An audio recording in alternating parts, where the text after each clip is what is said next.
Alright, alright, alright. Okay, okay, okay. Hello, magandang araw po sa inyo. Yung mga nakarang video po na feature po natin itong iPad case.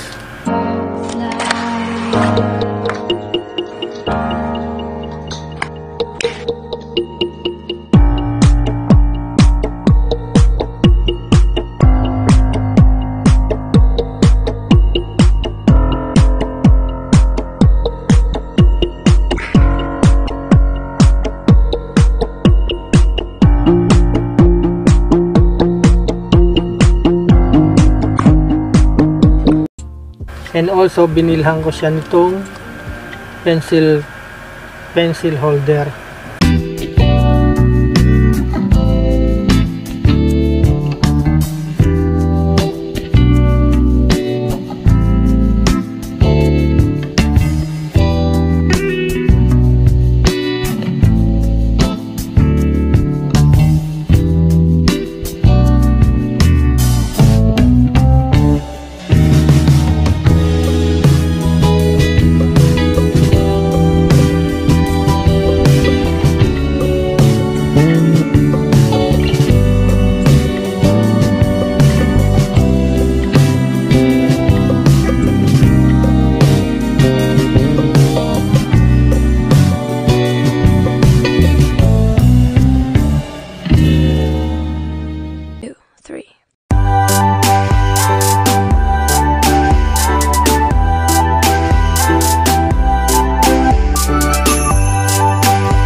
Next na pinagawa natin yung LCD screen dahil may tama na rin, may problema na rin.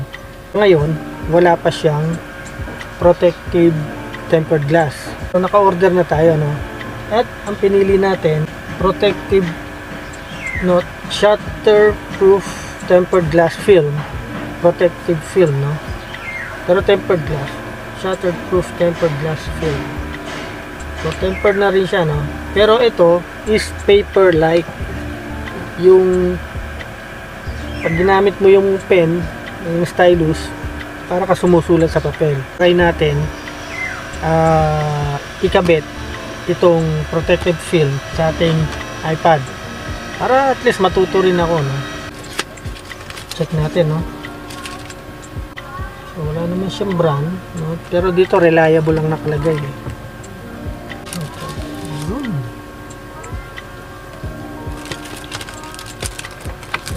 Laman yung loob. So ito yung film. May mapalinis na siya, no? So tanggalin muna yung number 1. Coating. So ang ito yung composition ng film, no? Silicone coating. Tapos nakapalaman yung tempered glass. Then sumunod nano structured coating. And then yung last, protection film layers. Okay? So, basta ang instruction dito, yung number 1 muna, ang tanggalin natin. Tapos yun yung ilalapat natin dito.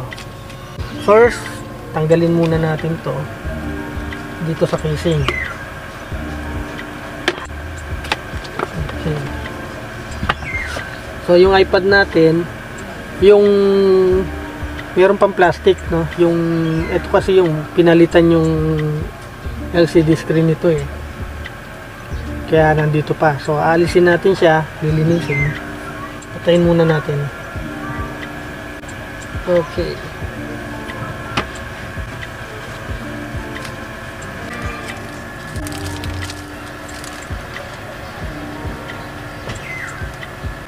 Okay, sakto-sakto siya.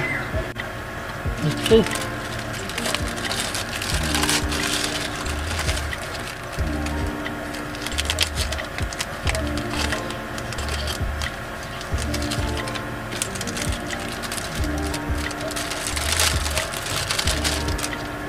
squeegee ito, pero karton lang siya, no, na merong tela para pagtanggal ng bubbles. So ito yung alcohol prep pad. Alisin na natin tong plastic.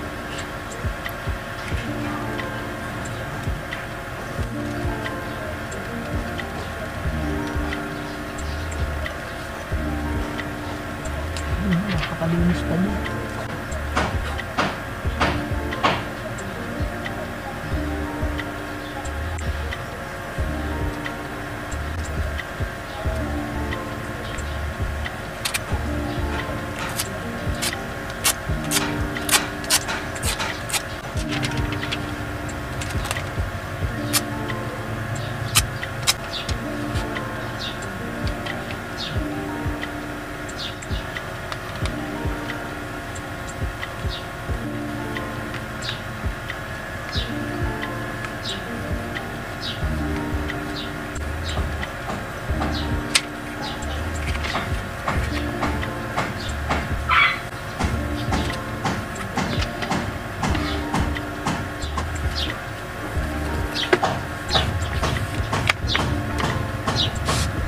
Alright, successful.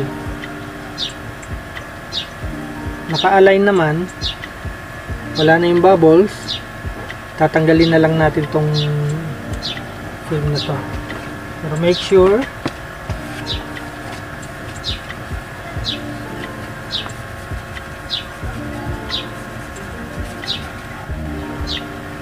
okay, marunong na tayo.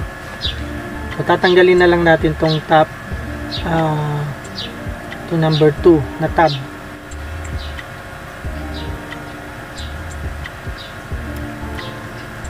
Ayun, got it.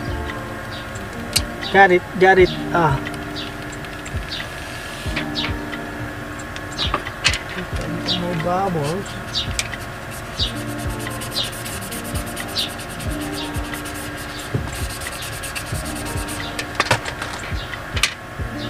Alright.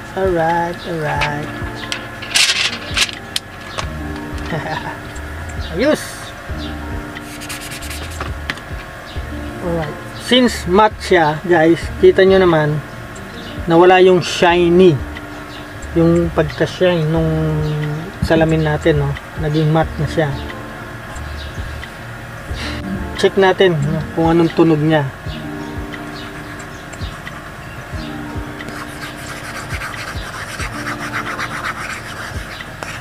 Para ka na rin sumusulat sa papel. Paper-like.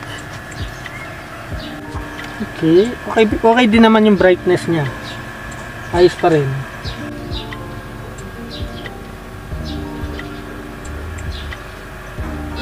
Take language lessons online with your Preply tutor. Learn a language live with someone who keeps you motivated. And learn and speak and laugh and speak and speak and speak. Okay pa rin. Hindi naman ganong nabawasan yung ano. Tignan natin ang Netflix.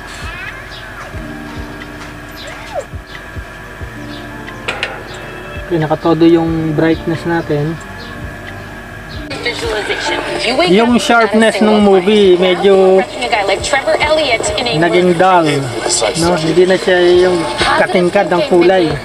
To have to read all the lies and the bullshit in the media, to have to wear a fucking ankle bracelet 24/7, you understand all of that. Okay lang. Dealt with many clients wrongly accused. So, purpose talaga natin is magsulat.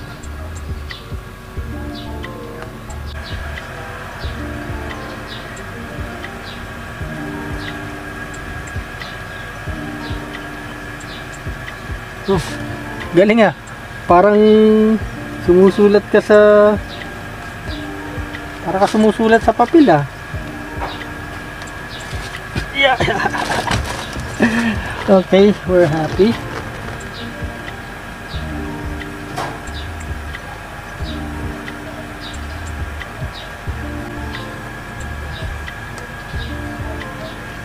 Ayos ah.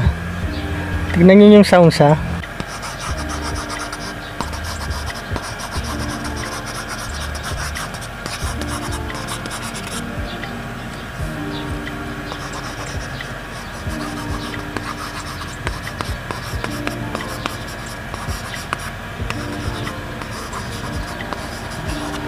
yung sounds niya para ka sumusulat sa papel. So good. Good na. Successful yung paglagay natin ng tempered glass. Kaya sa susunod, ako na maglalagay ng tempered glass sa cellphone o dito sa iPad. Kasi na-experience na natin kung paano maglagay. I hope may natutunan kayo, ma-inspire kayo, na kayo na lang maglagay ng tempered glass sa inyong mga cellphone or tablets. Maraming salamat.